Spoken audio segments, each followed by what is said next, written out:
let's look now at a bit of text in more detail. Let's go back to the opening of The Merchant of Venice, where Antonio, the merchant, is talking to his friends Salerio and Salanio.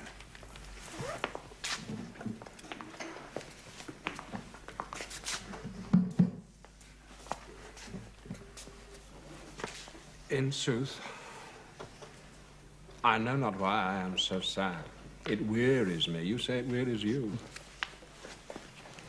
But how I caught it, found it, or came by it, what stuff it is made of, whereof it is born, I am to learn. And such a scant wit. Such a want wit. Yes. Same thought. And such a want wit sadness makes of me that I have much ado to know myself. Your mind is tossing on the ocean. There where your Argus is, with portly sail, like signors and rich burghers on the flood, or as it were, the pageants of the sea, to overpeer the petty traffickers, that curtsy to them, do them reverence, as they fly by them with their woven wings. Good. Now, let's compare the two speeches.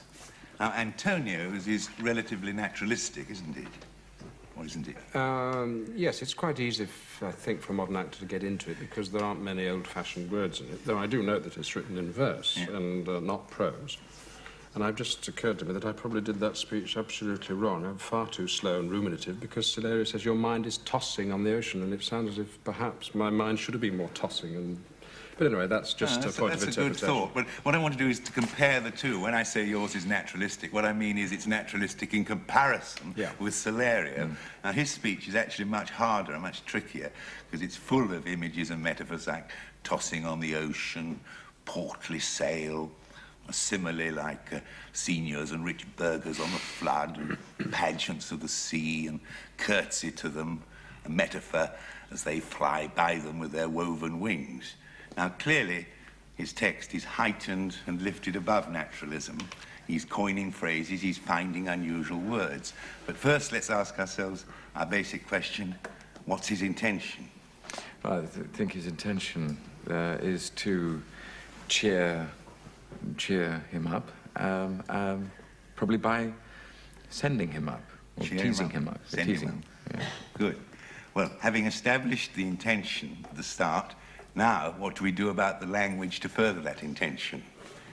Language which you would call heightened language. Yes. And can you define that, heightened language? Yes, I'm taking it a bit for granted, aren't I? I suppose the easiest way would be to say any language which is not naturalistic, any place where there are images and metaphors and similes, or rich, surprising language.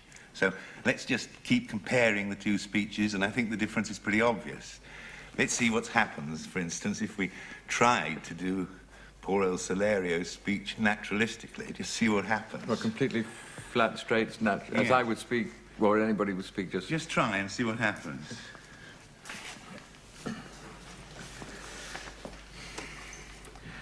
Well, your mind is tossing on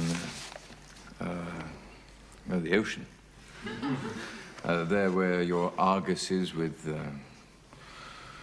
portly sail, like signors and, rich burghers on the flood, as it were, I think that's the pageants of the sea.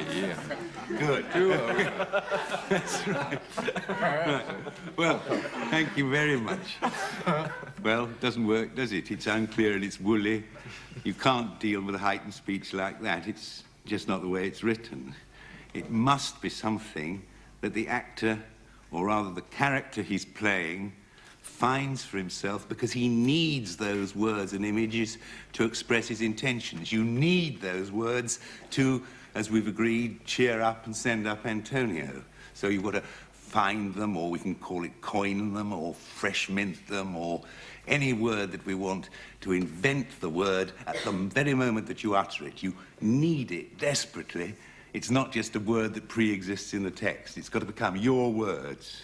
What the director usually asks the actor to do to deal with a particularly heightened piece of language is to put it into inverted commas, right? Yeah. But Surely the danger with that is that it sounds as if the actor is always being very self-conscious about what he's saying, and the trick of it is, I think, is for the character to put it into inverted commas, so that he's admitting to us, the audience, that what the language he's using is not common parlance, it's not usual speech, and we see him taking pleasure in choosing his words, picking his own words. Or we could say, clarify your intention as to why you're making the speech, and then decide why you use those particular words in order to pursue that intention.